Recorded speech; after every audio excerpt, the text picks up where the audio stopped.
Merhaba arkadaşlar. Hoş geldiniz.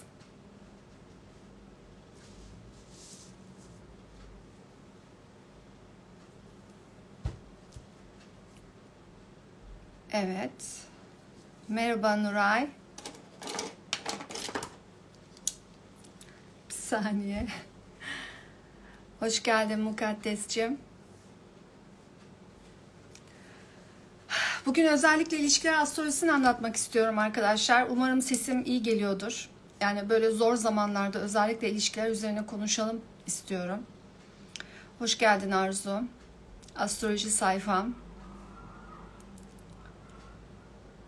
Evet, birazdan Emine de katılacak.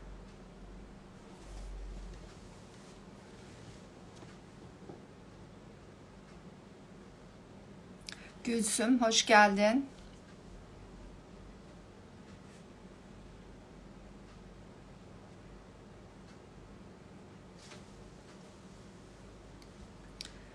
Gökçe, hoş geldin.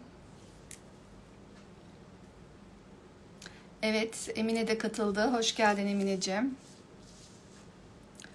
Alıyorum seni.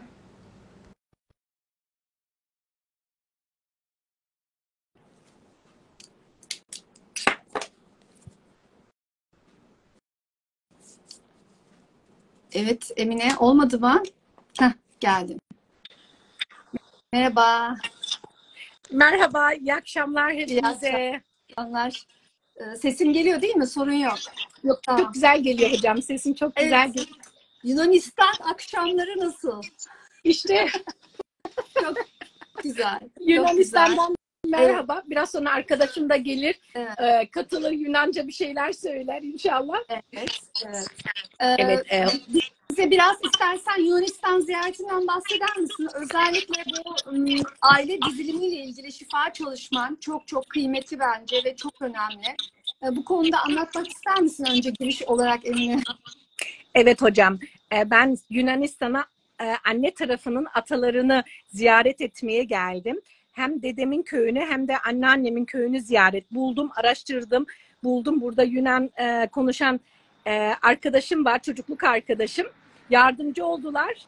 Çünkü benim köylerin Türkçe isimleri vardı ve ben onların yardımıyla bu tercümesini buldum ve gittik, çok üzüntülü şeyler yaşadım hocam. Çünkü mezarları üzerine okullar, binalar yapmışlar. Evet, evet. Yani atalarımın mezarlarını bulamadım. Evet. Buldum fakat binalar varmış. Çok üzüldüm. Halen de üzgünüm. Çünkü oralara bir şey yapmam gerektiğini düşünüyorum. Bakalım Allah inşallah gösterir. Ne kadar önemli olduğunu söylemek istiyorum. Biz nereden geldiğimizi bilemezsek nereye gideceğimizi de bilemeyiz. O yüzden atalarımıza araştıralım. Neler yapmışlar, bunlar kimler? Çünkü onlardan çok şeyler alıyoruz biz. Bunu da bilinçli olarak fark etmemiz ve kabul etmemiz gerekiyor ki atalarımızı da onurlandırmamız lazım. Aile diziliminde bu çok çok önemli. Çünkü onları görmemiz lazım, onları onurlandırmamız, onları kabul etmemiz lazım. Köklerimizi kabul etmemiz lazım. Bunu söylemek istiyorum hocam. Kesinlikle. Bir de zaten senin bahsettiğin atalar kökler kök çakrayla alakalı. Yani oradaki tıkanıklık zaten yaşam kalitemizi direkt etkiliyor. Sağlık konularını direkt etkiliyor. Senin bu yolculuğunda, şifalama yolculuğunda başarılar diliyorum. Harika bir şey yapıyorsun. Zaten sen şu anda orada bazı çalışmalar yapamasan da uzaktan şifalamayı yaparsın diye düşünüyorum yani. Mutlaka hocam. Bir de sadece Yunanistan'da değil, pek çok ülkede ve pek çok yerde, hatta ülkemizde bile maalesef mezarlıkların üstüne yapılar yapılıyor. Evet. Çok İşte ben özellikle mezarlıkları ziyaret edip atalarım için dua etmek istedim. Maalesef bunu duyunca da çok üzüldüm. Moralim çok bozuldu. Sonra bir şeyler yapmam gerektiğini hissediyorum. Onu da inşallah araştıracağım, bakacağım. Belki gidip oraya tekrar gelirim ben buraya.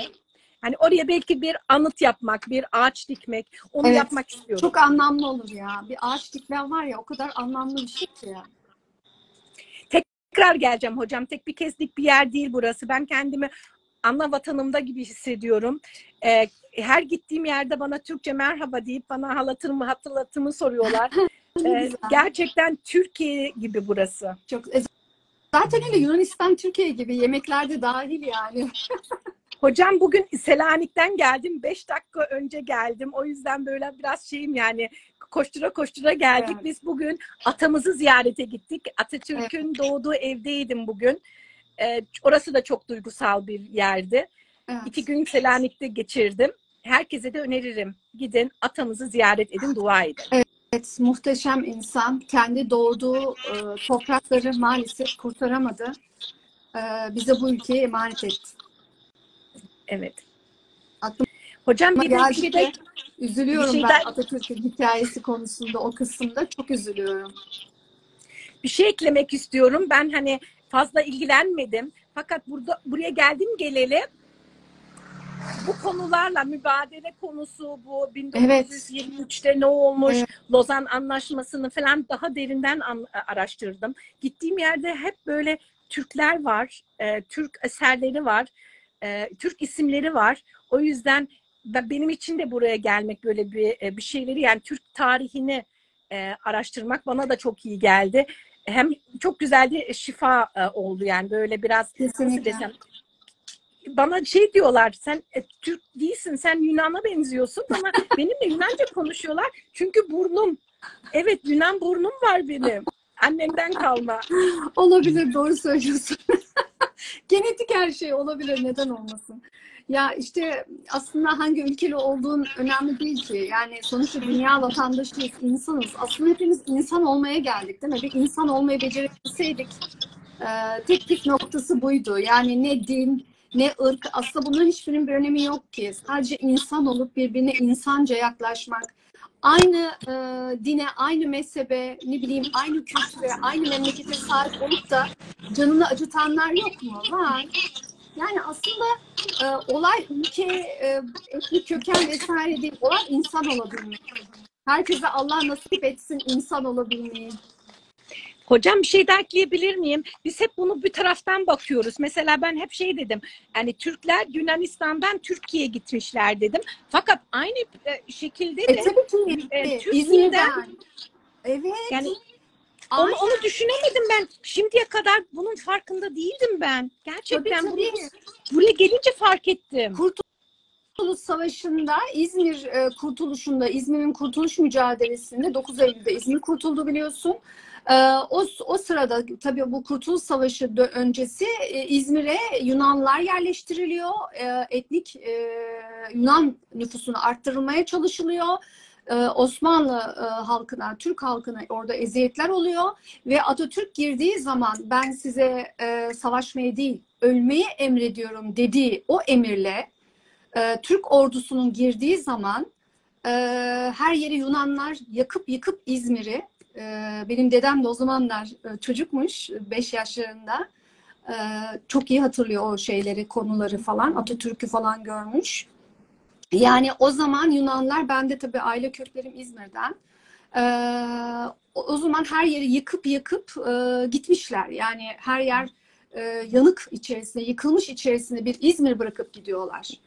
Mesela şu anki İzmir Fuarı o zaman çok kötü durumdaymış yani. Sonra fuar olarak çevrilmiş. Yani oradan Yunanların kaçması da yaptıklarının sonucu biraz da olmuş. Ama tabii arada harcanan kim? Aslında halk. Halk, Yani halk. Osmanlı döneminde de Yunanlar vardı orada. Yani halka kıyılıyor yani. Şu anda da aynı şey olmuyor mu yani? Hocam bir şey daha ekleyeyim. Benim çocukluk arkadaşım, hani şu an evinde olduğum çocukluk arkadaşım, yani biz 25 senedir görüşmüyoruz. Fakat hani ben bu bağlantıyı yine kurdum, geldim, ziyaret ettim. E, onlar da, onun da anne tarafı Aydın'dan, Ya baba tarafı Bursa'dan ya. ya Eşi de İzmir'den ya. yani. Düşün yani, biz takış tokuş yapmışlar hani bizi. Kesinlikle. Ama sadece bak Yunanistan değil. Balkanlarda da çok hikaye var. Yugoslavya'da çok hikayeler var. Yani pek çok yerde bu hikayeler var. Evet. Konumuza dönelim mi? Konumuza dönelim hocam. Evet. Evet, bugün bu akşam ilişkiler astrolojisi konuşacağız seninle. Evet hocam, Aynen. gündemde ne var? Şimdi kısaca gündemden bir bahsetmem gerekiyor. Çünkü çok önemli bir haftadayız arkadaşlar. Bakın neler var. Merkür gerilemesi başlıyor. Mars Neptün'ü 180'lik yapıyor. Venüs Jüpiter'e kareye. Mars Plüto üçgenimiz var. Uranüs retrosu başlıyor. Güneş Satürn 180'liği yapıyor. Mars teraziye geçiyor. Yani gündem var ya, feci. Yani bu kadar feci bir tabloda ben sadece size birkaç kelime söyleyebilirim gündemden. Zaten ilişkilerle ilgili maddi konularla alakalı sorunlarımız vardı. Şimdi bunlara bir de ne eklendi? İletişim sorunları, teknoloji sorunları, ticari sorunlar, alışveriş sorunları eklendi. Artı Başak'ta bir Merkür retrosu oldukça agresif çalışacak. Herkes dilini tutamayacak, birbirini ısıracak, eleştirecek. Her şeye gözlerine bakacak insanların. Mesela para yüzünden kavga edebilirler, ilişkiler yüzünden kavga edebilirler. Öyle sabırlı bir Merkür retro da yok. Zaten retro biraz problem. Yani Başak'ta daha da bir problem olacak. İnsanlar eleştirecek, çok detaya inecek, kafasında bir şeyler oturtturamadıkları için eleştirecek zaten. Ayrıca Mars Neptün 180'liği yaşıyoruz. Öyle bir enerji var. Mesela bu hafta işte birkaç gündür bu enerji çalışıyor. Ben mesela uyuyamıyorum birkaç gündür. Çok ciddi, benim 6-12. evden etkiledi. Çok ciddi uykularımla ilgili sorunlar yaşıyorum. Bu Mars Neptün bir kere aldatılma, aldanma, hayal kırıklıkları, sular ve ateşle ilgili sorunlar, yangınlar, dolandırılma. Müthiş bir dolandırılma enerjisi var. Kim kimi dolandırıldı bilemezsiniz. O yüzden çok kritik bir şey. Belki dolandırıldığınızı sonra anlayacaksınız. Retro sonrası. Şu an anlayamayacaksınız belki. Zaten aslında bu retro uzun süredir bizim göremediğimiz gerçekleri ortaya çıkaran bir gündem yaşıyoruz. Biz aslında Haziran ayından beri uzun yıllardır anlayamadığımız, göremediğimiz konularla, gündemlerle ilgili aydınlanma yaşıyoruz. İşte burada önemli olan bu gökyüzü enerjisine şifalanmak. Şifalanmayı da anlatacağım en son. Ayrıca Mars-Plüto üçgeni var. Yani biz bu agresyon, bu gergin enerjilerde böyle harekete geçip böyle birden şey de verebiliriz, karar da alabiliriz. Yani bu kararı almak isteyebiliriz. Özellikle ilişkilerle alakalı ciddi kararlar almak, böyle tam küllerinden doğmak, bir şeyleri değiştirmek, bir şeyleri bitirmek ve yeniden istediğin gibi kurmak üzerine bazı kararlar almak için harekete de geçebiliriz. Uranüs'ün retro olması işte yine ani gündemlerle ilgili, yok edici bazı ani gündemlerle alakalı daha önce yaşadıklarımızın üzerinden bir daha geçebilir. Aynı konuları tekrar masaya da getirebilir. Yani tekrar üzerinden geçmek zorunda kalabiliriz. Ego ve ego konularımız, kimlik konularımızla alakalı biraz kendimizi baskıda, kendimizi ifade edemiyoruz, kendimizi gösteremiyormuşuz gibi de hissedebiliriz ki bunlar normal. Zaten gökyüzü oldukça sıkışık. Özellikle sağlık konuları da çok fazla var bu aralar arkadaşlar. Lütfen hep sağlığınıza dikkat edin. O kadar çok sağlık sorunu var ki hangi birini söyleyeyim. Özellikle kas, kemik, diş, cilt hastalıklarına dikkat edin. Yanmalar, vücudun su toplaması, operasyonlar için zaten hiç uygun zamanlar değil. Yani bunlardan kaçının. Mars'ın terazide olması dediğim gibi ilişkilerde çok fazla yine gerginlik de yaratabilir. Yani Mars terazide zaten rahat etmeyeceği gibi. İşte sen benim dediğimi yapmadın, ben senin dediğini yapmadım vesaire vesaire böyle. İnsanların didişmeleri zaten Venüs retro, zaten Merkür retro, zaten her şey retro. Bakın önümüzdeki yani haftaya 7 tane gezegen retro. Yani siz düşünün. Evet. Gök kubbeyi siz düşünün. Bunlar hepsi tabii ki hayatımıza yansıyor. Aslında güzel bir zaman. Bakarsak bu kadar çok gezegenin retro olması bize evren karmalarımızı ödemeyi ve eskiden gelen konuları da şifalandırmaya fırsat sunuyor. Aynen Emineciğim. Özellikle ilişkisi olanlar çok dikkat edecekler. Zaten bu programı yapmamın, bu yayını yapmamın amacı bu. İlişkisi olanlar ilişkilerine çok dikkat edecekler. Ani fevri karar vermeyecekler. Bitirmek adına, başlamak adına. Çok dikkatli ilerleyecekler. İlişkisi olmayanlar da eski ilişkileri dönebilir. Mesaj alabilirler, görüşmeye alabilirler, görüşebilirler. Çünkü neden? Tam şifalanmak için eski ilişkinizle tam şifalanmak adına görüşebilirsiniz. Orayı şifalayabilirsiniz. Ama görüşmek istemiyorsanız bu sizin seçiminiz. Görüşmeyebilirsiniz. Sizin için bitmişse o konu bitmiştir. Görüşmenize gerek yok. Ama sizin için bitmemişse ki retrolar zaten yarım kalan şeyleri tamamlanmak üzere hayatımıza giriyor. Oradaki konuyu görüşmek çok çok önemli. Bir de ilişkisi olmayanlar, sen ve ben gibi Emine'ciğim, bizler için ne olabilir?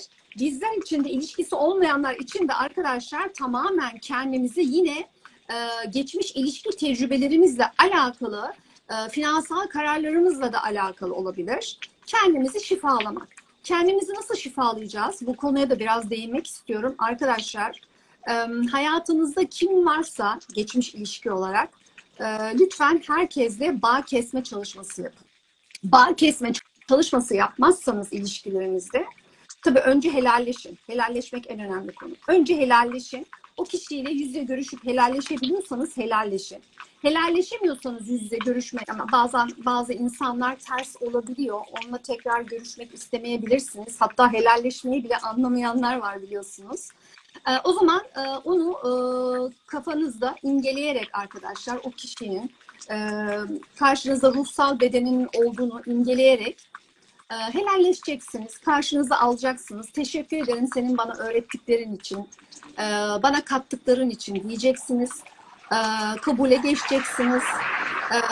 Ben teşekkür ettikten sonra hakkım sana helal olsun, işte senin helal olsun gibi bir konuşma yaparak arkadaşlar, orada o bağlantıyı kapattıktan sonra da bağ kesme çalışması yapacaksınız. Bağ kesme çalışmaları ben yapıyorum. Başka yapanlar var. Emineciğim, sen yapıyor musun bilmiyorum. Ben sen yapıyorum. de yapıyorsun. Bilmiyorum. Aynen. Bağ kesme çalışması hayatımızda çok önemli. Eğer bağ kesme çalışması yapmazsanız eski ilişkilerinize, hayatınızda yeni biri gelmez. Yeni bir enerjinin gelmesi için eski enerjileri temizlememiz gerekiyor ki yeni enerji gelsin arkadaşlar. Artı hayatınızdaki insanlar, o bağ kesme yapmadığınız eski eksler, sizi düşündüklerinde, fotoğrafınızı gördüklerinde, sizle ilgili bir şey anımsadıklarında otomatik olarak sizin enerjinizi emiyorlar. Dolayısıyla siz ya halsiz oluyorsunuz, ya hasta oluyorsunuz, ya hayatınızda bir şey oluyor. O nedenle hayatınıza böyle enerji anlamında problemler sokmamak adına bu bağ kesmeyi de yapmanız lazım. Bunları Evet, söyleyebilirim.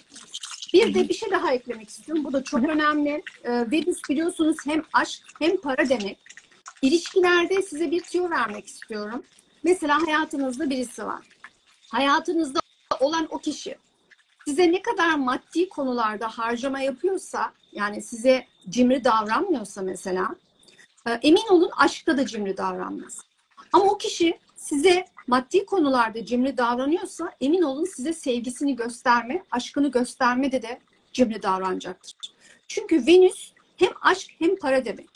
Siz şimdi canını yaktığınız bir insan var diyelim. İsteyerek ya da istemeyerek bir insanın canını yaktınız. Bir insanın hakkına girdiniz. Ve bu insanla helalleşmediniz. Aylar geçti, yıllar geçti, siz helalleşmediniz. Ve sonra sizin hayatınızda siz o insanla helalleşmediğiniz için parada da yüzünüz gülmez. Hani aşkta zaten yüzünüz gülmez. Ama parada da yüzünüz gülmez arkadaşlar. Çünkü Venüs her ikisini de yönettiği için sizin o insanla, üzdüğünüz insanla helalleşmeniz lazım ki maddi konularda şifalanmak için. Hani maddi konularda sorunuz varsa lütfen geçmişe dönün. İlişkilerde kimi haksızlık yaptınız, kimi üzdünüz, bunları tespit edin, helalleşin, bağ kesmeleri yapın. Ondan sonra sizin zaten hayatınızda hem ilişki şifalanacak hem maddi konular şifalanacak. Yani bunlar birbirinden ayrı konular değil. Çünkü bazı danışmanlıklarda görüyorum maddi sorunlar oluyor, bunları konuşuyoruz falan. Ama hani geçmişle ilgili, özellikle ilişkilerle ilgili yapılan hatalar da kişilerin maddi enerjilerini, maddi konularını etkiliyor. Hocam benim yaptığım çalışmalarda çok kişiler ya o beni aldattı, ben nasıl onu affedeyim? Ya sen onun için affetmiyorsun. Sen kendin için affediyorsun. Aynen. Ve gidip de yüzüne söylemene gerek yok diyorum. Sen sadece o yükten hafifle. Yani o yükü senin alanından at diyorum. Ve ancak o zaman anlıyorlar ne demek istediğimi. Zaten ancak o zaman kolaylıkla kesinlikle oluyor. Katılıyorum. Zaten eğer biz bir aldatılma tecrübe ediyorsak ruhumuzun bu bilgiye ihtiyacı olduğu için bu tekamül planında biz çünkü dünyadayız arkadaşlar. Bakın ben hep hatırlatıyorum. Çiçek bahçesinde değiliz. Dünyada yaşadığınızı unutmayın. Burası sanal bir alem. Sanal aleme çok fazla kendinizi kaptırmayın. O nedenle hani öbür tarafı düşünmemiz gerekiyor. Yani bu %50 %50. Okey, burada her şey burası değil. Biraz daha farkındalıklı bakmanız lazım. O kişi size geldi, işte kandırdı, paranızı aldı ya da aldattı. Bir deneyim yaşattı size ama çok üzücü bir deneyimdi. İşte o ruhunun tekamül planında öğrenmesi gereken ders oydu. Biz üniversiteye gittiğimizde bir bölüm okuduğumuzda dersleri seçiyoruz mu? Diyor, müfredat belli. Senin bu dünyaya geldiğinde ruhunun planındaki müfredat belli. Sen bunları zaten kalbi belada kabul etmişsin. Tamam demişsin, Allah'ım ben bunların hepsini yapacağım demişsin. Ama şimdi şikayetlenemezsin. Yaradan herkesi affederken bir kul olarak sen kim oluyorsun da insanları affetmiyorsun? Şimdi insan biraz da buradan bakması gerekiyor değil mi? Yani o nedenle lütfen aynen senin dediğin gibi kimseyi sırtınızda yük olarak taşımayın. Bir an evvel hayatınızda affetmeniz gerekenleri affedin. Bağ kesme çalışmalarınızı yapın. Bakın bu retrolar tam bu şifalanmalar için zaten. Tam bu gökyüzü şifalamak için zaten. İlişkiniz olsun ya da olmasın. Lütfen bunları yapın. Bu arada çocuğunuzdan bile helalleşin. Herkesle helalleşin arkadaşlar. Kimin kime ne hakkı geçtiğini biz bilemeyiz. Bakın hak hukuk üzerine Allah ne diyor? Kul hakkıyla karşıma gelme diyor. Yani bu kadar hassas bir terazi varken çok dikkatli olmak lazım. Yani ben bu yaşıma kadar insan incitmemek için o kadar özen gösterdim ki hayatımda. Benim için en önemli konu, çok üzdüler mi? Beni üzdüler ama benim için önemli değildi. Çünkü benim üzülmem önemli değil. Ben alacağım dersi alıyorum, yoluma devam ediyorum. Ben çünkü olayı biliyorum. Ama benim aslında buradaki öğretileri alıp insan üzmemem önemli asıl. Asıl benim orada. Bu arada karma yaratıyoruz mu? Yaratıyoruz tabii ki karma. Evet. Karma yaratmaktan da korkmamamız gerekiyor. Çünkü dünya planı biraz karma arkadaşlar. Karma dharma var biliyorsunuz. Şimdi dünya planı biraz karma. Yani karma yapmadan da bir şey öğrenemiyoruz. Yani evet o insan seni üzdü ama o insanın da öğrenmesi gereken bir konu vardı. O da kendi hayatında hata yaparak bir şey öğrenmesi gerekiyordu. Yani kısaca hata yapmadan da öğrenemiyorsun. Hani burası okul dedik ya, dünya planı. Biraz da o taraftan da bakmak lazım. Sizin tekamülünüz nasıl o eksik, o acıyı öğrenmekse işte aldatılma. Karşı tarafta aldatmanın verdiği o suçluluk duygusunu deneyimlemek zorunda. Yani iki tarafın da deneyimi var. Ama kim üzerinden? Bir üzerinden. Zaten biz hepimiz bir üzerimizden sınavdayız. Hani bunu da unutmayalım. Özellikle bu uzaktaki insanlar değil, yakın çevremizdeki insanlar.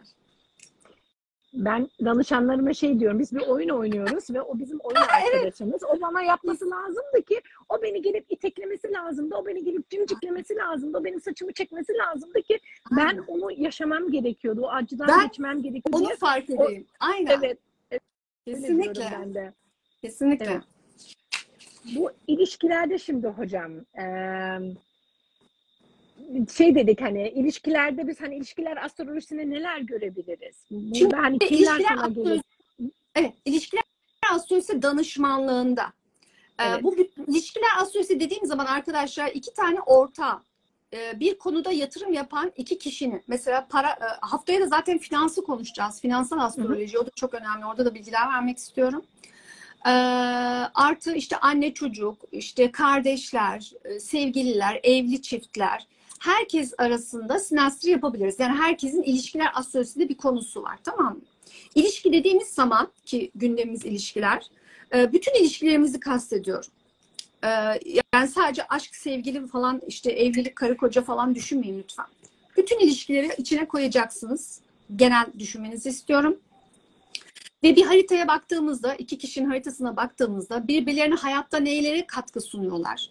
Birbirlerini hangi alanlarda zorluyorlar? Birbirlerini duygusal olarak ne kadar anlayabiliyorlar? İletişim olarak birbirlerini ne kadar anlayabiliyorlar? Birbirlerine tekamül sınavları hangi konularda veriyorlar? İşte aileleri vesaire, pek çok konu koyabiliriz içerisine. İşte çocuk yapabilecekler mi mesela çift için, ya da ortaklar için para konusunda nasıl anlaşacaklar, şirket konuları falan gibi. Yani pek çok alanda aslında biz ilişkilerde çok şey gördüğümüz için kişiler ilişkilerinde o zayıf halkayı, o güçlü halkayı fark ettiklerinde ne oluyor? Bu sefer daha tecrübeli oluyorlar. Mesela bizim diyorlar ki, işte ben mesela danışmanlıkta anlatıyorum, işte duygusal olarak birbirinizi anlamanız çok zor. Aylar kare çünkü. Bu sefer çift ne yapıyor? Duygularını ifade etme konusunda birbirine daha da özen gösteriyor. Çünkü duygusal olarak birbirini anlamıyorlar ki. Ne yapıyorlar? Daha özenli oluyorlar. Ya da iletişim sorunları var. Daha özenli oluyorlar. Bunları haritada görebiliyoruz. Ama mesela güçlü olan yönlerini de görüyoruz. Oralara da emek verebiliyorlar. Gibi gibi. Hatta şunları da görebiliyoruz. İlişkilerde ben şeye girmek istiyorum biraz. İlişki türlerine girmek istiyorum. Benim en sevdiğim ilişki türlerinden biri kadersel ilişkiler arkadaşlar. Kadersel ilişkilere zaman zaman yanında karmik ilişkiler de eklenebiliyor. Ama mesela sadece kadersel bir ilişki mi o evlilik diyelim. Evlilikten gidelim. En çok merak edilen konu çünkü aşk ve evlilik. O ilişki eğer kaderselse arkadaşlar emin olun çiftler birbirlerine hayatlarında çok güzel katkılar sunuyorlar ve birbirlerini bir yerden bir yere taşıyorlar. İşte onlar evlendikleri zaman o kurdukları yuva bir yerden bir yere taşınıyor ve muazzam oluyor. Hayatlarında ilerleyen bir çift oluyorlar. Güzel bir enerji değil mi? Yani şöyle diyor kadın, işte ben evlenmeden önce böyleydi, evlendikten sonra böyleydi. Adam diyor ki işte ben evlenmeden önce bir arabam vardı, işte evlendikten sonra kaç evim oldu falan. Çünkü neden? Birbirlerine maddi dünyada, manevi dünyada ikisi de birlikte ilerletiyorlar. Kuzey ay düğümü çünkü kadersel ilerlemeleri gerekiyor. Tabii başka açılar da önemli ama ben genel ilişki konularına değinmek istiyorum. Bunlar çok önemli ilişki analizlerinde. Bir de karmik ilişkiler var. En zorlarından biridir ki bunu da çok açmam gerekiyor. Bunlar da Güney Ay düğümlü ilişkilerdir. Mesela pek çok danışmanlığımda bunları da görüyorum. Güney Ay düğümlü karmik ilişkiler arkadaşlar çok fazla kanca açı ve güzel açılar varsa size bu karmik ilişki evliliğe götürüyor. Zaten karmikteki insan size tanıdık geliyor. Ama o tanıdıklık nasıl bir tanıdıklık biliyor musunuz? Aileden biri gibi tanıdık ama yine de böyle içinizde biraz şüphe olan bir tanıdıklık olabiliyor. Böyle bir tanıdık oluyor ama böyle biraz da şüphe olan bir tanıdık oluyor. Çünkü neden? Bu karmik olduğu için bir ilişki. Yani bedel ödenecek. Orada alınması gereken çok ciddi dersler var. İşte kadın erkeği öğretiyor, erkek kadını öğretiyor. İşte bu evlilikte diyelim destekleyici güzel aşk, işte kanca açılar, karı koca açısı vesaire o tarz şeyler olmazsa bunlar belli süre birlikte oluyorlar. 3 yıl, 5 yıl, 2 ay, 5 ay, 2 gün, 3 gün fark etmez. Sonra ayrılıyorlar. Çünkü neden? Karmik bir ilişki. Sen o ilişki deneyimini alman gerekiyor. Senin ruhunda o ilişkide öğrenmen gereken konular var. Dersini al, çık.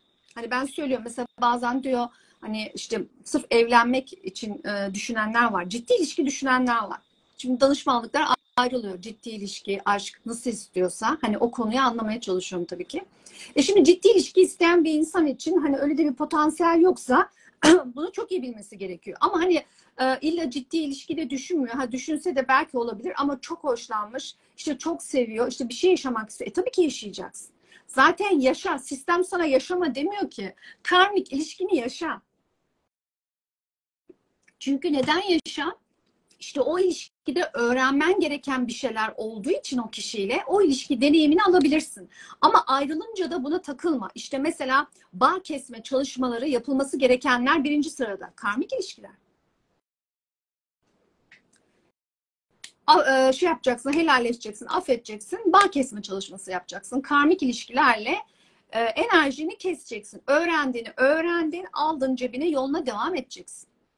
Sonra diğer çok merak edilen yine ilişkilerden. Emine'cim sen dondun mu? Hah, tamam. Yine çok merak edilen ilişkilerden biliyorsun ikiz alev ilişkisi. İkiz alev ve ikiz ruhu arkadaşlar. Aslında onlar aynı şey hemen hemen. Aynı şey yani çok şey yapmayalım. Şimdi ikiz alev, ikiz ruh şunu anlatıyor bize sistem. Biraz karma astroloji de oluyor da. Ama bunlar böyle arkadaşlar. Yani bunların hepsini haritada görüyoruz ve bunlar çalışıyor. Muazzam çalışıyor. Yine bu kişi size tanıdık gelebilir. Ama bu karmik ilişkideki gibi bir tanıdıklık değil. Daha çok tamamlanma hissinde bir tanıdıklık bu. Çünkü neden? Aslında dünya planına gelirken ruh ikiye bölünmüş ve iki kişi olarak deneyimlemek üzere dünya planına geliyor. Ama biri bir yerde, biri bir yerde. Aynı yerde değil bu ruhlar, bakın. Bu ruhlar tekamül ediyorlar. İşte biri bir ailede doğuyor, işte biri bir ailede doğuyor, işte biri birkaç yıl önce de biri sonra, fark etmiyor bunlar, tamam mı? Bunlar arkadaşlar aynı frekansa, aynı tekamül seviyesine geldiklerinde ancak birbirlerini görebiliyorlar. Sistem o zaman onları yan yana getiriyor. Evet. Ruh ikizi, ikiz alev ancak o zaman yan yana gelip birlikte olabiliyor. Ve bu birliktelikte de hissettikleri en yoğun duygu arkadaşlar tamamlanma duygusu. Yani bir elmanın iki yarısı tamamlanma duygusu. Çünkü neden? Ruh buraya dünya planına gelirken ikiye bölünmüştü. Yarısını arıyordu ruh. İşte o zaman hani hep ararız ya. Hepimizde vardır aslında o. İşte yarısını ararsın ya. İşte o tamamlanmayı hisseder. En sonki de arkadaşlar yine ruh eşi. En çok kullanılan, en çok duyduğumuz, en çok denk geldiğim ki benim de zamanla dikkate aldığım diyelim. İşte ruh eşi planını da arkadaşlar yine haritada görüyoruz. O da çok değişik çalışabiliyor. Değişik hikayeleri var. Onlardan bir tanesi mesela Eros Pisişe hikayesi. Hatta okuyabilirsiniz onun mitolojisini. Eros Pisişe işte ailevi Eros işte okunu atıyor, yanlışlıkla Pisişe'ye değiyor falan, işte birlikte oluyorlar. Sonra Eros'un ailesi ayırıyor, işte Pisişe olaylar yaşıyor falan filan, böyle bir hikayesi var yani. Sonra bir araya geliyorlar, kavuşuyorlar. Ruh eşi de şöyle bir şey arkadaşlar. Kalu Bela'da ruhlar aleminde aslında aynı ruh ailesinden olan, ki ruh ailelerimiz var bakın. Dünya planında kan bağımız var. Aslında bizim ruh ailelerimiz var. Bunu unutmayın. Tekamülümüzde ruh aileleriyle çalışıyorsa onlarla gidiyoruz yani. Ve iki ruh anlaşma yapıyor. Yani bu anlaşmalar, onlar da bir elmanın iki yarısı gibi arkadaşlar. Tamam mı? Onlar da bütünleşiyor. Onlar da birbirlerini tamamlanma hissediyor. Ve onların arasında da telepati var. Bakın. Ruh ikizlerinde de telepati var. Ama ruh eşlerinde daha fazla telepati var. Çünkü ruh eşlerinin aynı frekansta olmalarına gerek yok birbirlerine kavuşmaları için. Ruh eşleri birbirlerine kavuştukları zaman arkadaşlar ya da birbirlerine denk geldikleri zaman zaten kendi dünyaları oluyor, tamam mı? Başka kimseye gözleri görmüyor. Kendi dünyaları oluyor. Birleşmiş oluyorlar ki biz bunları, bütün bu anlattıklarımı ben danışmanlıklarda görebiliyorum. Ondan bu kadar detay anlatıyorum size. Ondan sonra arkadaşlar ruh eşleri tabii birbirlerine söz vermişler. Bu söz öyle biz evlendik, mutluyuz, çocuk yaptık, hayat güzel. Öyle bir söz değil bu. Dünya planı için verilen bir söz. Bir araya geliyorlar. İşte orada görevleri neyse onu yapıyorlar. Sonra ayrılıyorlar. Sonra bunlar tekamül ediyorlar. İşte o başka bir planda, öbürü başka planda. Çünkü ayrıca karma ilişkileri de olabilir, değil mi? Başka tekamül senaryoları da olabilir. Bunları tamamlıyorlar. Kişiler, burada da püf nokta şu: tekamül ettiklerinde işte birisi bilmem kaç seviye etti, diğeri bilmem kaç seviye etti. İşte bu uyanma, farkındalık, tekamül seviyesinde arkadaşlar tekrar bir araya gelme ihtimalleri var. Yaradan yazmışsa tekrar bir araya geliyorlar. Hani biz astrolojide bunun %80'ini görebiliyoruz. %100 Allah'ın son sözü var yani. Biz astroloji olasılık. %80 ben okey derim yani, geliyor. Ama son sözü Allah söylüyor arkadaşlar. Evet. Yani bu ruh eşinin tekrar bir araya gelme durumları da olabiliyor. Tabii bu uyanışla alakalı bir şey. Ruh uyanmışsa, ama ruh dünya planında düşmüş işte para derdine, ev derdine, araba derdine, ne zaman uyanacak yani? Tamam mı? O sanıyor ki ben hep buradayım yani. Ben alıyorum. Ben buradayım sanıyor yani. Olayın farkında değil. Şimdi o uyanamayacak yani. Ama Allah yazmışsa uyanıyor, buluşuyorlar. Bazen de şöyle de olabiliyor. İşte ruh eşinizi buluyorsunuz, tam bulduğunuzda ruh eşiniz ölüyor gibi, kayıp ediyorsunuz. Bir şey oluyor. Yani bunlar hep çok değişik planlar arkadaşlar. Böyle enteresan planlar var. Ruhsal plan düşündüğümüzde. İşte bu ruh eşleri de birbirlerinin tekamüllerine hizmet etmek için söz vermiş bir iki yarısı ruhlar ve birbirlerini hep hissederler. Telepati vardır. Bir rüyalarına girerler. Mesela benim kızım benim ruh eşim. Herkes olabilir bu arada. Ailenizden de olabilir, arkadaşınız olabilir, arkadaşlar. Mesela benim kızım, ruh eşim. Yıllardır bunu biliyorum. Onun tekamülüne mümkün olduğu kadar destek olmaya çalışıyorum. Yani annelikten çok olaya daha farkındalıklı, onun ruhsal tekamülüne hizmet edecek konularda destek olmaya çalışıyorum. Bu şekilde de mesela ben kendi kızımla, hatta ilişkiler astrolojisini öğrendikten sonra kızımın etrafındaki herkesle sürekli ilişkilerine baktım. Kimden ona zarar gelmesin gibi. İlişki astrolojisi bu kısımda çok çok önemli. Ne mutlu senin kızın o zaman, hani onun için sen ne kadar güzel bir annesin ki onun tekamülünü destekliyorsun arkanda. Teşekkür ederim. Hani evet, öyle yani öyle, çünkü hani çoğu kişi bunu bilmiyor. Hani desteklenme veya hani bunu haritaya bakarak da görebiliyoruz değil mi hocam yani? Aynen. Hani şimdi sen ve ben ikimizin haritasının üstüne koyduk. Orada da bizde bir hani bir nevi bir işimiz var bizim bu dünyada. Kesinlikle. Ben bir Güney Ay düğümü aslanım, unutma. Ben de yükselen aslanım. Yani bizim geçmişten bir mevzumuz var ki bir aradayız. Evet. Onu görebiliyorsunuz arkadaşlar. Gerçekten bu ilişki astrolojisi çok muhteşem bir şey. Ben hep şey derim danışanlarıma. Böyle hani bir oyun için buluşuyor iki ruh ve kim kime ne verecek, kim kimden ne alacak, bunu görebiliyorsunuz. Ve sadece hani çoğunlukla şey gelir, hani sevgililer gelir. Fakat diyorum ki hani ben annemin haritasına bile baktım. Yani aynen, kız kardeşimin haritasına bile baktım. Kesinlikle. Görüyorum, biliyorum. Kesinlikle. Bir de şöyle bir şey var Emineciğim, bunu da belirtmek istiyorum. Hani ben burada ruh ailesi ve işte kan bağı ailesi anlattım ya, hani bunu biraz daha görmek için. Ya tamam, evet, dünyada anne, baba, kardeş çok önemli. Ama öyle hayatlar var ki, zaten bu hepimizin hayatında, öyle hayat demeyelim, hepimizin evine bir tane numune yollanıyor. Bir tane numune her evde var. Özellikle o aileye sınav olarak bir numune gönderiliyor. Bazen 2 de olabiliyor tabii, 3 de olabiliyor. Neyse. Şimdi bu gelen kişi evde herkesin burnundan getiriyor. Zaten bu kişiyle alakalı sizin planda, emin olun, karmik planınız var. İstediği kadar aynı kanın olsun, kan bağın olsun. O zaten sana bir şey öğretmeye, sana karmik planla hizmet etmeye gelmiş. O nedenle bunları da bilmemiz gerekiyor aileler olarak. Yani tamam, senin annen olabilir, senin ailen olabilir ama bir yerde artık sen kendi ayaklarının üzerine durup kendi kararlarını vereceksin. Kendi özgürlüğün ve kendi kararlarınla devam edeceksin hayata. Çünkü neden? Ruh tekamülde olacak. Sen bireysel olarak kendi tekamülüne hizmet etmek zorundasın. Diğer insanların, kan bağı olan insanların tekamülüne değil. Onların seni yönlendirmeleri senin tekamülünü yanlış yapıyor. Hani burada biraz şey yapmak gerekiyor ya. İşte bunlar çok çok önemli. İlişkiler astrolojisi danışmanlıklarında bunların hepsini görebiliyoruz. Ayrıca ilişkiler astrolojisi eğitimim var. 4 Eylül'de başlayacak. 4 Eylül'de eğitimde 4 ay sürüyor eğitimimiz.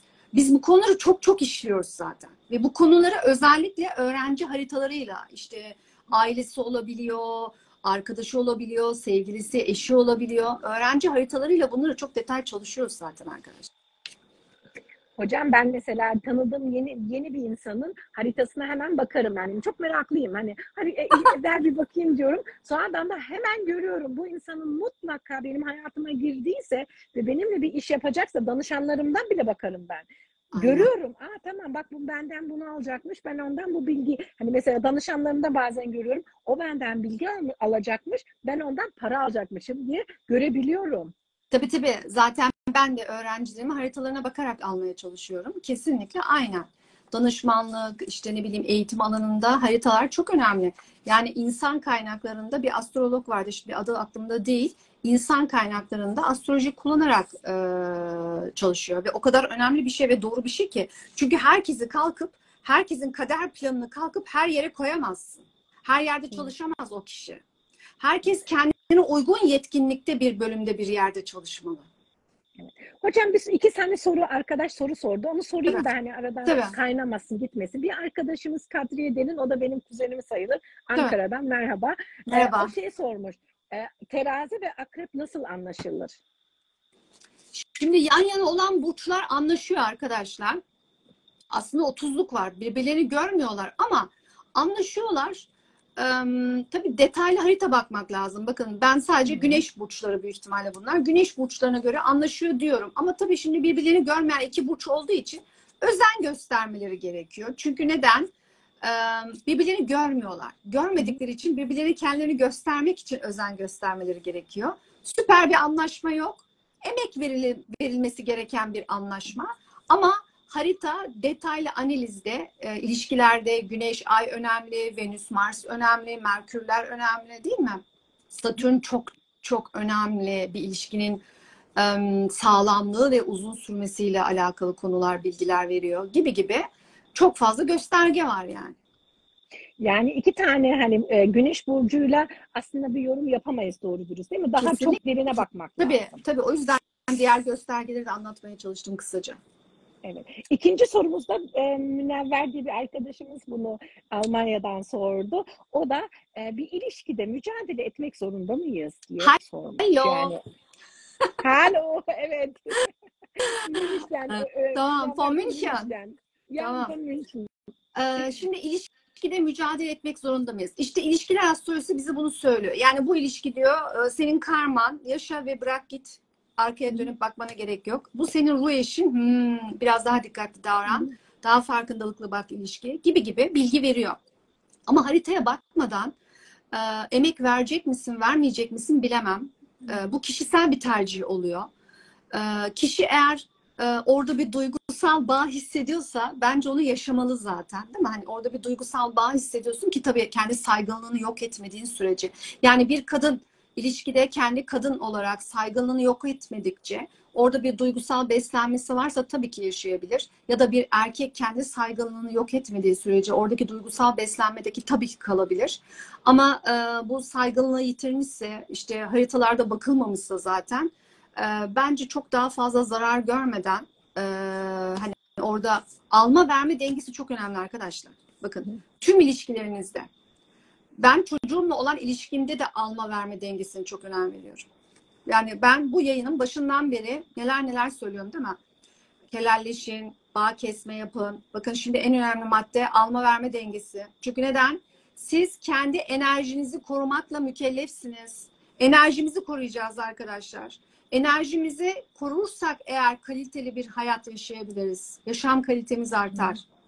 Yoksa alma verme dengesini bozduktan sonra o ilişkide beslenemezsin ki. O ilişki sana belli bir süre sonra zaten acı ve yük verecek. Evet. Hocam gelelim şimdi eğitime. 4 Eylül'de senin ilişki astroloji eğitimi başlayacak.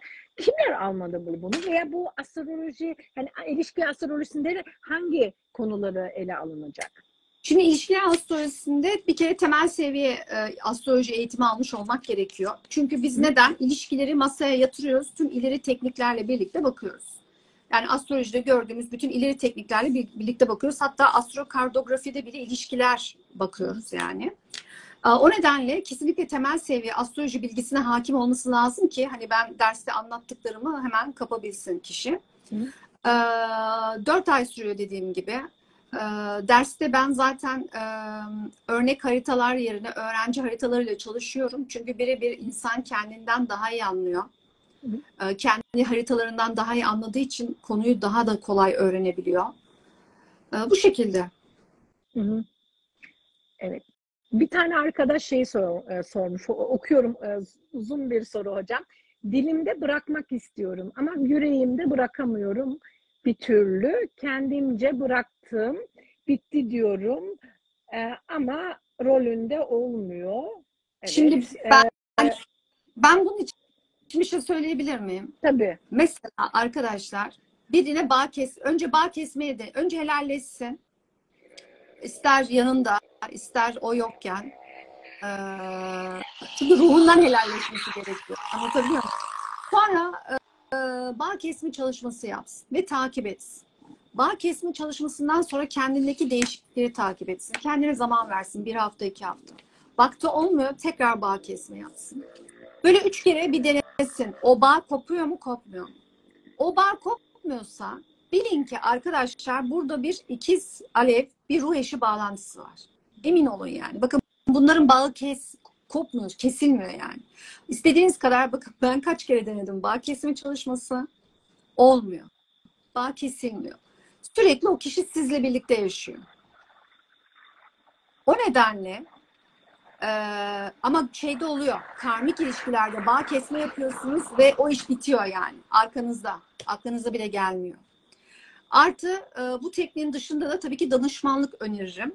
Danışmanlık alırsa konunun detayını anlar. Hikayesini anlayınca insan zaten farklı bakıyor. Yani hikayeni anlarsan olayı çözüyorsun. Ben neden astrolojiye aşık bir insanım, çok seviyorum? Çünkü astroloji benim kafamda hiçbir soru işareti bırakmıyor ki. Yani bütün sorularımın cevabı bu ilimde. Ben de çok hayranım hocam ilişki astrolojisine. Ben bir şey örnek vermek istiyorum. Ben Tabii. İstanbul haritasının üzerine, benim haritam üzerine İstanbul haritasını koyarak baktım. Ve ben İstanbul'a niye böyle Değil mi? aşığım diye baktım. Ve benim orada bile benim Güney Ay düğümün orada güzel bir bağlantısı var. Ve ben muhtemelen bir zamanlar İstanbul'da yaşadım. O Aynen. yüzden oraya bağlantım var. Kesinlikle. Geçmişte zaten buralardaymışım. Kesinlikle. Evet. O yüzden hani her şeye bakabiliriz. Bu Evet. eğitimi aldıktan sonra hepiniz arkadaşlar kendi haritanızın üzerine her şeyini, hani aileden hepinizi koyabilirsiniz. Tanıdığınız yeni kişiyi koyabilirsiniz. Patronunuzu koyun. Patronla ben bu hayatta niye bir araya gelmişim ve niye öğrenmem gerekiyor diye bakabilirsiniz ve daha kolaylıkla bazı şeyleri çözebilirsiniz. Kesinlikle. Bir de ben mesela bu ilişkilerle ilgili böyle çok fazla danışanın sorusu olduğunda, özellikle bu ruh eşi bağlantısında karmikte çok da önemsenmiyor ama çok merak edersek ona da bakabiliriz. Özellikle ruh eşi bağlantısında arkadaşlar regresyon yapabiliyoruz. Ben mesela regresyon yapıyorum bu konuda. Regresyon yaptığımızda geçmiş yaşamda o kişiyle hangi konuda ne oldu da hani neden böyle gibi bilgi alabiliyoruz, senaryo çözebiliyoruz. Hatta bunları haritamızda görebiliyoruz. Geçmiş yaşam, ruh eşimle ne deneyimledim de ne oldu ya da hikayem neydi ya da karmik ilişkimdeki hikayem neydi gibi bunları da haritalarda görebiliyoruz. Ayrıca sen de aile diziliminde ilişkileri zaten şifalıyorsun. Yani Evet. bakın bunlar hep şifalama teknikleri ilişkilerle ilgili. Evet hocam. Köpek geldi, o yüzden belki dışarı gelmesin. Yani gerçekten e, yani köyde oturuyorum ama sanki burası E5. Aa, o kadar da yoğunuz diyorsun. Tabii Evet, normal. gelen giden selam veriyor. Yani ben balkonda duruyorum ama deminden beri herkes selam veriyor hocam. Ben yani yapmak istemiyorum, rahatsız etmek istemedim o yüzden. Evet, ilişki Evet. astrolojisine geri gelelim hocam. Şimdi Tamam. 4 Eylül'de yapılacak başlayacağımız bu eğitimi 4 ay sürüyor dedim. Evet. İlgilenen kişiler daha kayıtlar devam ediyor. Kayıt Evet. olabilirler. Evet. Şimdi nasıl şifalandırabiliriz hocam yani? Böyle bir ilişkimiz var, sıkıntılar yaşıyoruz. Ne önerirsin? Nasıl bir şifa yapabiliriz daha? Şimdi benim hani danışmanlık herkes alamayabiliyor. Danışmanlık alma olanın fırsatı varsa zaten benim önce ilişkiyi bir anlamam lazım. Bakmam lazım. Benim konuyu çözmem lazım. Ben zaten konuyu çözdükten sonra orada çözüm de görebiliyorum. Çünkü neden? Astrolojide neyi nasıl yapılacağını da bildiğimiz için. Konuyu çözünce hikayeyi, dersleri vesaireleri, sonra orada ne çözüm bulabiliriz de bakabiliyoruz. Ayrıca dediğim gibi regresyonla da geçmiş yaşamdaki deneyimlere bakabiliriz. İşte aile diziliminde de şifalanabilir. İşte danışmanlık alamıyorsunuz. Az önce verdiğim teknikler, affetme, helalleşme, bağ kesme yapma. Bakın. Mesela Mistik Yol var YouTube'da bir kanal. Orada bile bu konularla ilgili meditasyonlar, teknikler var. Oradan da yararlanabilirsiniz. Bunları yaparak ancak kendinizi şifalayabilirsiniz. Bir de arkadaşlar tabii ki seviyorsunuz, emek veriyorsunuz. İşte çok yıllar emek veriyorsunuz. Uzun ilişki, kısa ilişki fark etmiyor. Deli gibi seviyor, işte gözü kör olmuş aşktan. Var böyle hikayeler. İşte bir görüşte aşık olmuş falan mesela. Böyle hikayeler de var. Herkesin duygu yoğunluğu farklı olduğu için tüm bunu hikayelerde aslında dediğim gibi astrolojik çok çok fazla şey anlıyoruz. Ama siz Hislerinizin esiri de olmayın arkadaşlar. Bakın %50 hisleriniz varsa içine %50 de mantığınızı koyun ve olayı anlamaya çalışın. Yani tarafsız da olmaya çalışın anlamaya çalışırken. O nedenle özellikle çok fazla kendi saygınlığınızı kaybetmeden bir ilişkide olun demek istiyorum. Yani elbette ki ilişkide ben dilini kullanmayacağız, biz diyeceğiz. Ama biz derken de işte ne bileyim kadın ilişkide var olacak, erkek ilişkide var olacak değil mi? Hani kendi kimliklerini kaybetmeden ilişkide olacaklar. Hani bunları da lütfen bu duygusal yoğunlukta göz ardı etmeden ilerleyin. Evet. Hocam bir ilişkide şey de çok önemli. Dişil ve eril enerjimiz de önemli. Yani Kesinlikle. Aynen katılıyorum. İşte bu alma verme dengesiyle aynı konu. Alma verme dengesiyle kendi enerjinizi dengeleyeceksiniz. Artı kadın da erkek de kendi enerjisindeki erili dişili dengeleyecek. Yani ben dişil enerjideyim. O hep adım atsın. Öyle bir şey yok. Ben bir kadın olarak eril dişil enerjimi dengelemeliyim. Karşı tarafımdaki partner de kendi eril dişil enerjisini dengeleyecek. Ve yeri geldi mi erili kullanacak, adım atacak. Yeri geldi mi dişili kullanacak, duygusal olacak. Yani buradaki rollerin de sıkıntısı var. Yani rollerden kastettiğim aslında enerji olarak eril dişil enerjisinden bahsediyorum. Kesinlikle bu da çok çok önemli. Ama zaten en başta siz alma verme dengesini bozarsanız arkanızdan zaten eril dişil enerjiniz de bozuluyor. Bunlar böyle peş peşe geliyor arkadaşlar. Sonra zaten kendinizin ilişkide bir hiç olduğunuzla karşılaşıyorsunuz. İşte bu kısma gelmemek lazım. Burada bir şey ekleyeyim ben o zaman. Aslında dişil değişmesi lazım. Biz erkeklerden bir şey beklemeyelim. Biz dişil değişirsek karşı tarafta değişeceğini burada da çok önemli olduğunu söylemek istiyorum hocam. Çok güzel bir şey söyledin. Zaten farkındaysan uyanışta en çok dişiller uyanıyor. Çünkü dişillerde yaratım gücü var. Dişillerde doğurganlık enerjisi olduğu için çok kolay duygusal tarafa da işte ne bileyim uyarılmaya da çok yatkın olduk. Uyanış en çok dişillerde yaşanıyor. Evet, eriller çok arkadan geliyor, yavaş geliyor. Böyle bir dönemdeyiz ama erillerde de uyanış hızlanacak. Bu arada onlarda da bize yetişmek zorundalar çünkü artık aydınlanma çağındayız değil mi? Ona doğru gidiyoruz, kovaya doğru da tam orada değiliz ama geçiş dönemindeyiz. O tarafa gidiyoruz. O nedenle erillerin de uyanışı çok çok hızlanacak. O anlamda kesinlikle aslında değişim ne eril ne dişil, değişim bireyin kendinde başlıyor arkadaşlar. Ben ilişkiye bakış açımı değiştirdiğimde o ilişki değişir. Ben paraya bakış açımı değiştirdiğimde benim kazancımla ilgili konu ve gündem değişir. Yani lütfen değişime kendinizde bakın, kendinizle uğraşın. Bir psikoloğa gittiğin zaman da zaten senin bakış açınla ilgili yorum yapıyor. Bir yaşam koçuna gittiğin zaman da senin bakış açınla alakalı teknikler veriyor. Yani olay kişide bitiyor. Hocam şimdi Venüs de retroda ya, hani ilişkilerinizi şifalandırmak istiyorsanız o zaman bu ilişki astroloji eğitimine katılmanızı hani karar verin. Şimdi karar verin ki hani bir hani şifa olsun, şifa başlasın. Sadece yani kocanızla değil, eski eşinizle değil, sevgilinizle değil, bütün insanlarla ilişkinizi şifalandırmak için bu bir alınması gereken bir eğitim olduğunu diye düşünüyorum ben. Kesinlikle, zaten o yüzden ben bugün bu konuda bilgi vermek istedim. İşte ilişkiler danışmanlığı, ilişki astrolojisi eğitimi, özellikle bakın danışmanlık, acil kararlar vermeyin. Şu an ayrılmak için, boşanmak için doğru zamanlar değil.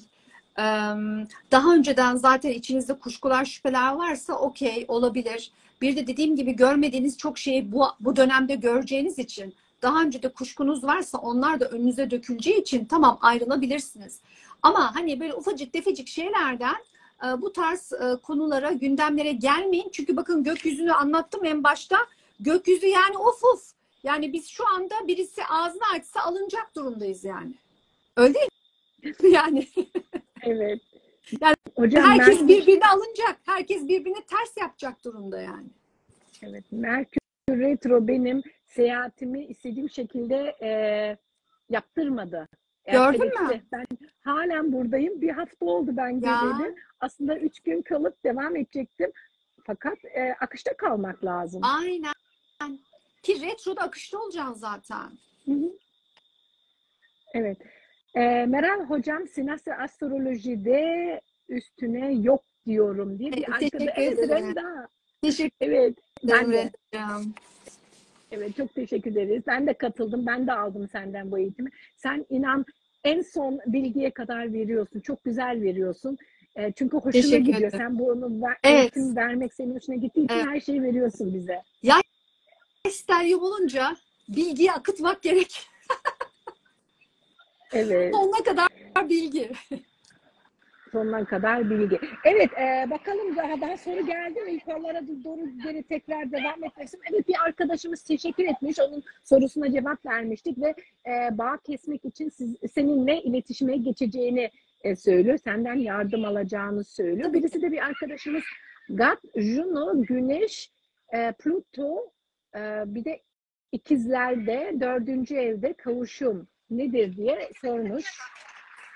Gat, Juno, Bu Güneş, natal mi, Pluto. sinastri mi pek anlayamadım. Natal mi, sinastri pek anlayamadım. Bu arada arkadaşlar YouTube kanalım var. Merastroloji Akademisi olarak. YouTube kanalında ilişkilerle alakalı, ilişkiler astrolojisiyle alakalı çok fazla videom var. Orada bazı teknikleri anlatıyorum, işte analizler yapıyorum. Özellikle astroloji öğrencilerine, astrolog olmak isteyenlere. Orada çok teknikler var. Başka konularda da videolarım var. Astrokartografi videolarım var. Oradan da yararlanabilirsiniz. Az önceki soruda pek anlayamadım. Natal mi, sinastri miydi? Yani öyle bir şey varsa hocam bütün bir şey var o zaman bir stadium var bence akrepte o kişide. Öyle Akrep'te anladım ben. stelyum var. Neyle kavuşmuş partneri? Evet yok orada ne yazmış? İkizler değil. Ama karıştım arkadaşlar. Uzun uzun böyle yazmayın. Kısa yazın. Sorun. Ama yine yukarı gidiyorum. Yine tekrar okuyorum hocam yani. Orada yukarıda neymiş? Gat, Juno, Güneş, Pluto Akrep'te Şimdi Gat 4. evde. Juno kavuşumsa, bir sinastriden bahsediyorsak, Gat Juno eski partner, karmik partner değil mi? Evet. Bunu yazmamış arkadaşlar hocam. O yüzden de bir şey söylemeyeceğim. Muhtemelen kendi haritasında olabilir. O da Kendi aslında onu verir değil mi? Yani haritasında Gattuno. olursa da ne yapıyor? Karmik partner seçiyor hayatına. Yani bu yolculukta hesaplaşmak üzere ilişkiler deneyimleyecek. Bakın bunların içerisinde işte bakmak lazım. Evlilik bile öyle olabilir. Evlilik de öğretici oluyor arkadaşlar. Bakın yani hiçbir şey üzülmemeniz gerekiyor. Ne boşanmanıza, ne ayrılmanıza, ne işte aşkın bitmesine. Çünkü neden? Bunları öğrenmek üzere geldik değil mi? Yani orada da o konuyu deneyimliyor olabilirsiniz. Belki sizin evliliğiniz karmik bir evlilikti.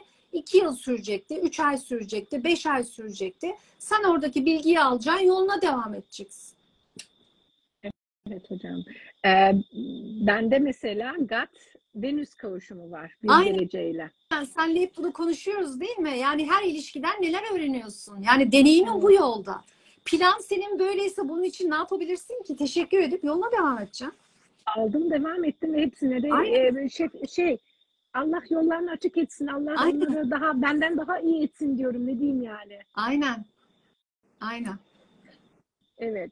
Arkadaşlar başka sorunuz var mı? Ve Meral Hocam bir şey daha eklemek ister misin? Son yani 3 Ben dakikamız var mı?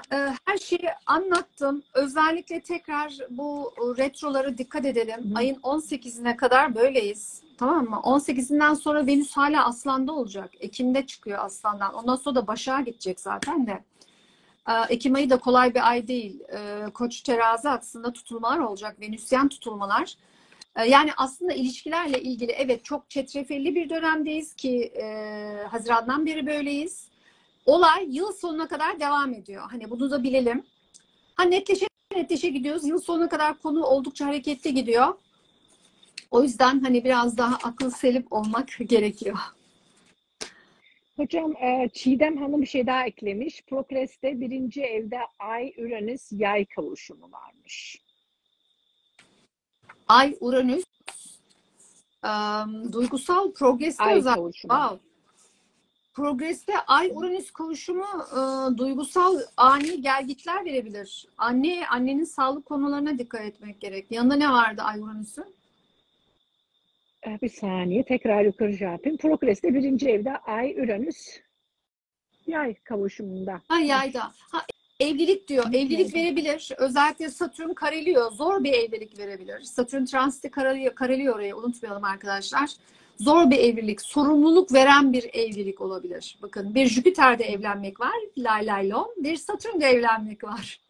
Ben Jüpiter'e niyet ettim. 2024'te evleniyorum arkadaşlar. Buradan da enerjiyi gönderdim.